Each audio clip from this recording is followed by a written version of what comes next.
Okay, so what I want to do here is basically do a review of the material from this first unit. This first unit was about the question, what is knowledge? And so just as a kind of big picture overview, we're covering 4 main units in this class. The first is what is knowledge? The second is how much can we know? The third is how do other people affect what we can know? And then the final unit is about knowledge or rational belief in God. So that's sort of the big picture and where we're going. And again, this unit is just focused on the question, what is knowledge? So we talked about different kinds of beliefs. We talked about justified beliefs, unjustified beliefs, true beliefs, false beliefs. So justified, and we also talked about how you can have a justified false belief and an unjustified true belief. And that's really important. You can have a bunch of evidence that points you to something, but that belief ends up being false.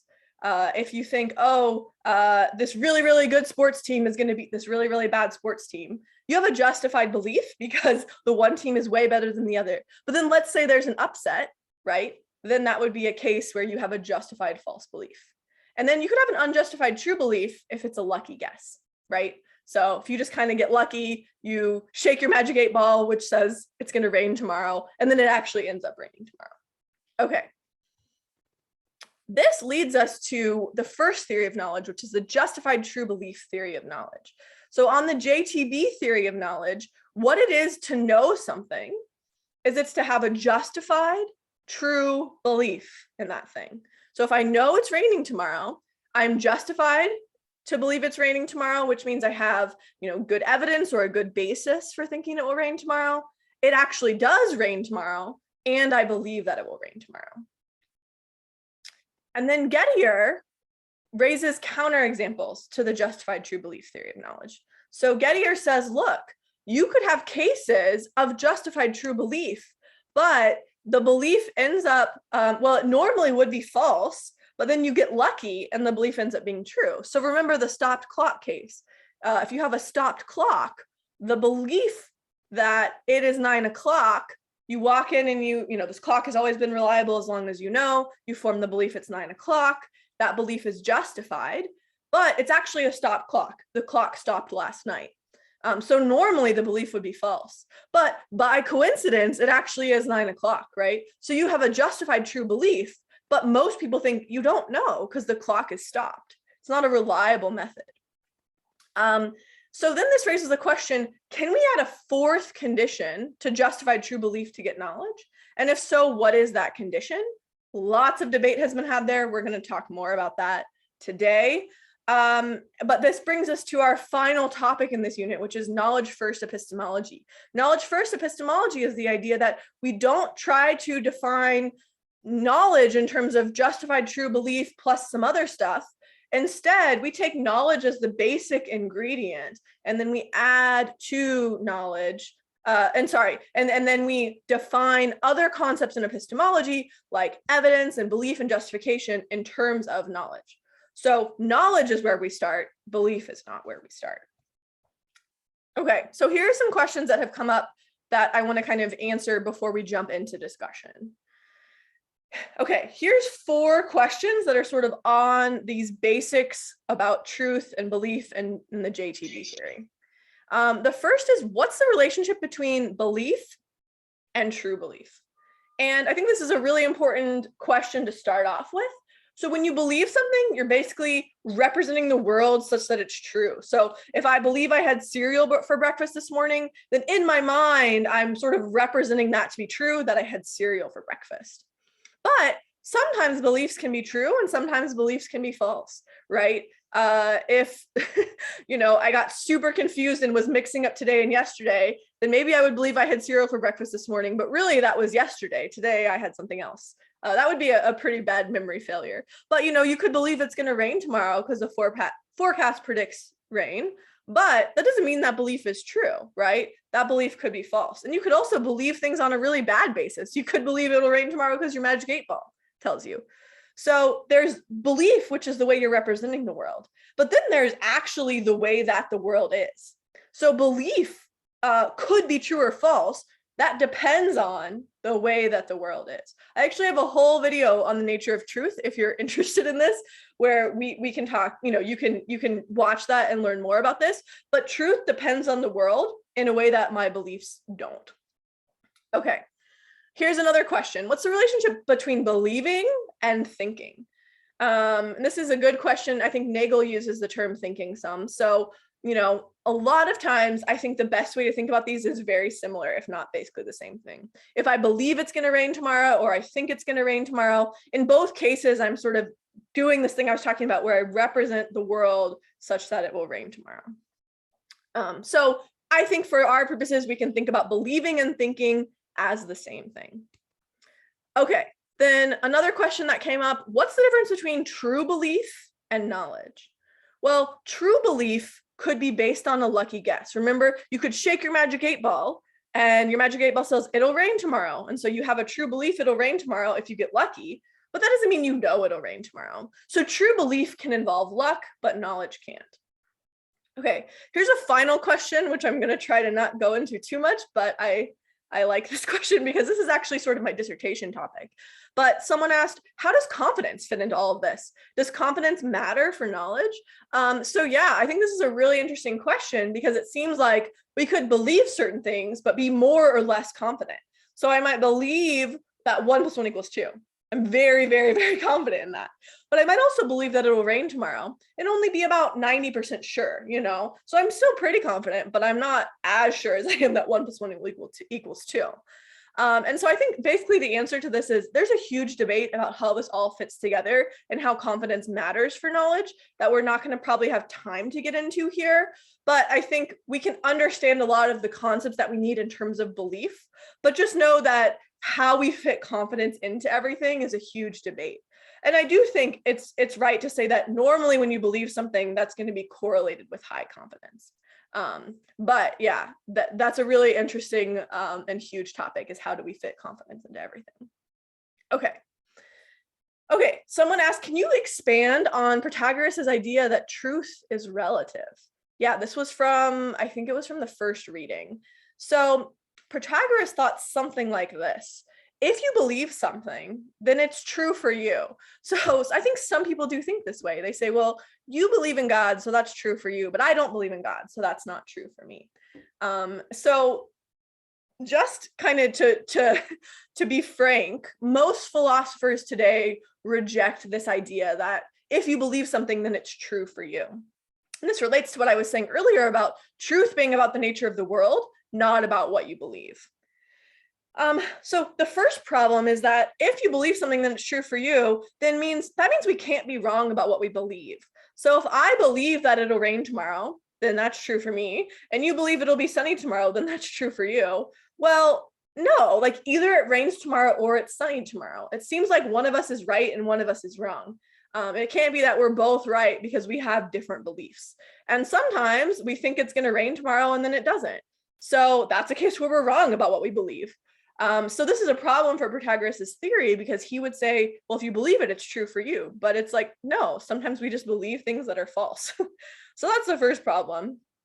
The second problem, it might be a little harder to grasp, but stay with me. Consider this idea that truth is relative. Protagoras would want to say that's true, right? But is that idea that truth is relative, is that objectively true or is it relatively true? If it's relatively true, then if I believe that truth is objective, then that's true for me. So if I believe truth is objective, then that truth is relative is false for me. Because remember, what I believe determines the truth. So then there is objective truth.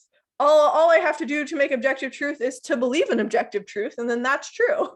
But if truth is relative is objectively true, then there is objective truth, the truth that truth is relative. So the problem here is it seems like either way you go, the theory is self-defeating or self-refuting, because you have to explain whether truth is relatively true or objectively true. And either way you go, you run into big problems. Okay. And I want to say this, though. I think, we initially talked about this idea where it's like, well, you believe in God, that's true for you. I believe in God, I don't believe in God, that's true for me. And what I want to say about those cases is sometimes when it comes to these big, deep philosophical questions, our evidence is just difficult to assess. So you can think about, we talked about the question of God's existence, but you can think about questions in ethics, like abortion's been a big one lately, religion, politics, all this stuff. These are cases where the evidence is hard to assess. And there seems like in a lot of these debates, there's really good arguments on both sides. And so even though either God exists or God doesn't exist, right? Either atheists are right or the theist is right. They both can't be right. It can't be true that both God exists and God doesn't exist. Sometimes it's hard to assess our evidence. And because of that, even though we both can't be right, it could be that we're both rational because there is good evidence on both sides. Also, just because there's objective truth doesn't mean we should be jerks to people, and it doesn't mean we should be intolerant, especially if they're rational, even if we think they're wrong. So I think a lot of people get confused here and think that, oh, objective truth, that means we should be a jerk if we have the objective truth and they don't. And no, absolutely not. You should still be kind to people. You should still focus on getting at the truth rather than making someone look stupid. But it is the case that either it rains tomorrow or it's not. Either God exists or God doesn't exist. So hopefully that gives you a little bit of idea of both the theory, but also why most philosophers reject this idea that truth is relative. Okay, let's move on to Gettier.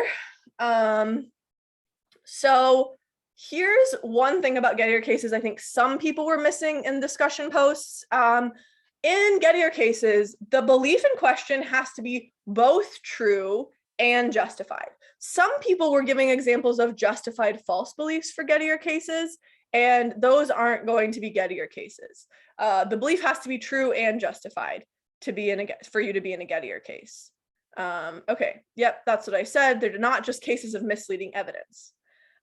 However, I think the stop clock case is a really good case to start, because in that case, your belief that it's 9 o'clock is both true and it's justified, but it's not knowledge because there's luck involved. The clock is stopped, but then you get lucky that it's actually 9 o'clock. A couple people, though, in one of the videos, they talked about this example with 10 coins, and I think some people were a little bit confused by that. So I'll just talk about it really quickly. Basically, there's two people. They both go in for a job interview. Let's call them Smith and Jones. And then let's say they both are in the waiting room after their interviews, and the boss comes in and says, wow, good job, Jones. That was such an awesome interview. I'm so excited to, continue to discuss things with you, blah, blah, blah. Gives you a bunch of evidence that Jones is going to get the job. And while you were sitting in the waiting room, Jones showed you that he had 10 coins in his pocket. So let's say there's Smith, and Smith walks away and he's like, well, I guess Jones is going to get the job. So then the person who has 10 coins in his pocket is going to get the job, right? Okay, so then we have this twist where actually, for some unexplained reason, Smith ends up getting the job. So Smith was wrong. They actually ended up deciding Smith was a better candidate than Jones. But Smith also had 10 coins in his pocket, right? So his belief he walked away with, that the person with 10 coins is going to get the job, that actually ended up being true. And it was justified because he had a bunch of evidence that Jones was going to get the job. But he didn't know that the person with 10 coins was going to get the job, right? Because there was all these weird twists where he ended up getting the job, but then he also had 10 coins in his pocket. And so it seems like it was a justified true belief. But again, there was this luck involved. So it seems like he didn't know. Okay. Here's another question that a few people raised that I think is actually really interesting and worth talking about more. Aren't the people in Gettier cases just unjustified? Well, here's the problem with this response. If there's a difference between having a justified belief and having a true belief, then this response won't work. So if you can have a bunch of misleading evidence that makes you think something is true when it's really false, then and that gives you justification, then this response isn't going to work.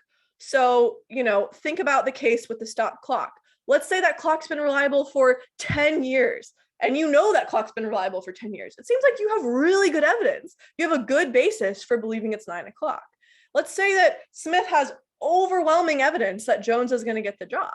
But then again, he can have a justified false belief. And so as long as there's justified false beliefs, this response isn't going to work. So you can see Linda Zagzebski had a paper, and a few of you asked about this paper as well. It's called The Inescapability of Gettier Problems, I think. And in that paper, she makes this point really well. She says, if you can have justified false beliefs, you can always make a justified belief false by luck and then make it true by luck. So if you're really kind of nerding out on this point, you should go check out her paper. It's in the optional reading for week 3.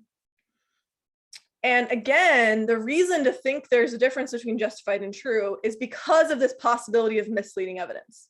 You might think there's a shark in the water, but it's really a goldfish, right?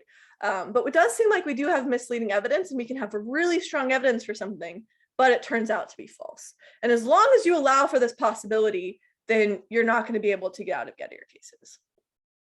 Okay, a couple people wanted me to review the fake barn case. This is another Gettier case, but it's more debated, and I actually thought it would be really interesting to talk about this in discussion.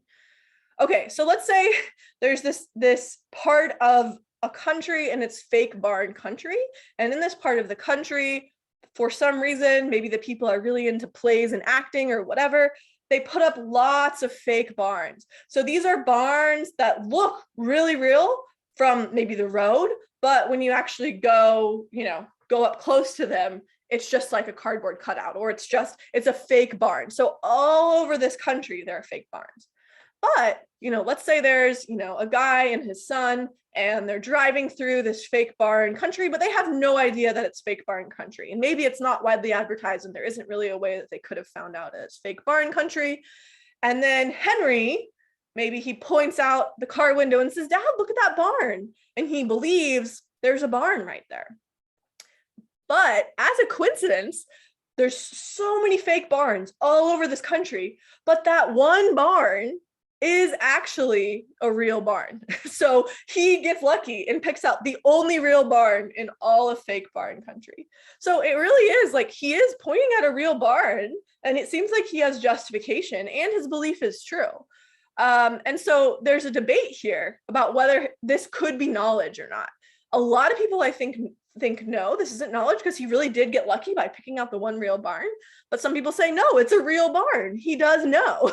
So I think it would be interesting. We can talk more in discussion about whether you think Henry knows in the fake barn case. Okay. A couple of you asked this, and this is a good question too. What's the current status of the debate about defining knowledge? Like, how are things kind of going in epistemology now? So some people like a version of the no luck view. And again, I've actually kind of been hinting at this when I've been talking about Gettier cases. I'm saying this can't be knowledge because luck is involved. And so, a rough way of putting it is knowledge is justified true belief that doesn't involve luck. They think that can kind of block Gettier cases. And relatedly, there's this like truth tracking view, which means that knowledge is justified true belief that tracks the truth. So you couldn't have easily been wrong if you knew. And notice in a lot of the Gettier cases, you could have easily been wrong. If you had walked into your office 15 minutes later, you would have been wrong about the time. Henry could have easily been wrong about the barn, right? So the no luck view and the truth tracking view, they're actually pretty closely related, but these are, I think, views that people want to, take these conditions and add them to JTB to get knowledge. And some people are still trying to come up with other solutions, newer, better solutions, different conditions we can add, right? And then I think knowledge first is actually pretty popular.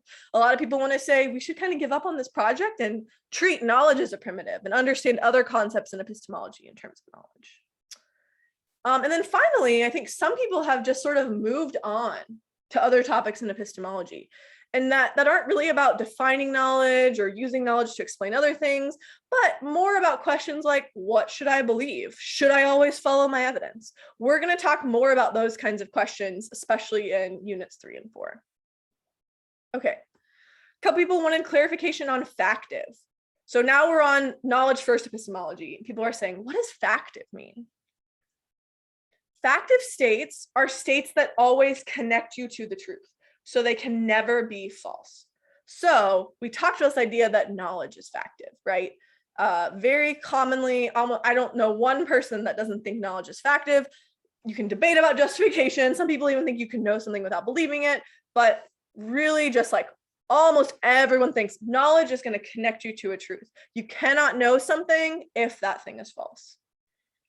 Seeing is factive. If you see a tree outside, then that tree is there. So seeing connects you to a truth. Being aware that is factive. If you're aware that the meeting is at 3 o'clock, then the meeting is at 3 o'clock. Otherwise, you're not really aware of it. But belief is not factive. That's because you can have a belief that is false. You could believe it's going to rain tomorrow, even though it doesn't rain tomorrow. Same with hope.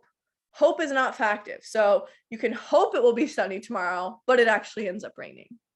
So factive states always connect you to the truth. Non-factive states like belief and hope do not always connect you to the truth. Hopefully that's clear. Okay, I think this is maybe the last question before we take a break, or maybe there's one more after this. What are some of the problems with knowledge-first epistemology? Okay, here's a question that I think is really important, and some of you actually suggested this on your reading responses.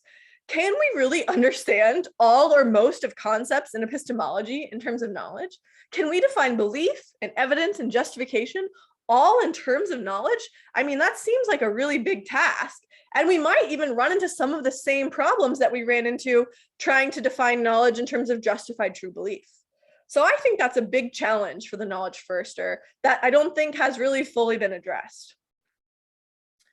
A second challenge for knowledge first epistemology is that it seems like we have made some progress in terms of defining knowledge in terms of belief. So we know that knowledge always involves justified true belief, right? We know that those are at least necessary. They're needed for knowledge, right? People just disagree about what else we need to add to that.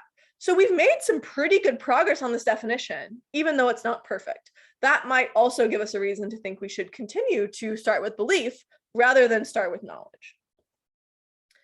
A final worry is that knowledge has these external components. One of the external components has to do with the fact that knowledge is factive, right? You can't know something unless it's actually true. Also, knowledge can be defeated by things we aren't aware of, like luck. Think about Gettier cases, the stopped clock case, the fake barn case. These all take away knowledge, but this can happen totally outside of our own awareness, outside of our own heads. And some philosophers think that it's more interesting to focus on things that we have more awareness of or more control over. So, you could say, don't believe something unless you know it. But all these things that I can't control that are outside of my what I can be aware of can affect whether I know something. But if you say something like, well, you should proportion your beliefs to your evidence, it seems like I can say, okay, what is my evidence? And then try to think, are any of these beliefs not in proportion or not supported by my evidence? That's something it seems like I have more awareness of or more control over. So I think this has moved some people to focus less on knowledge and more on questions like, what should I believe? Okay, I'm going to stop recording now.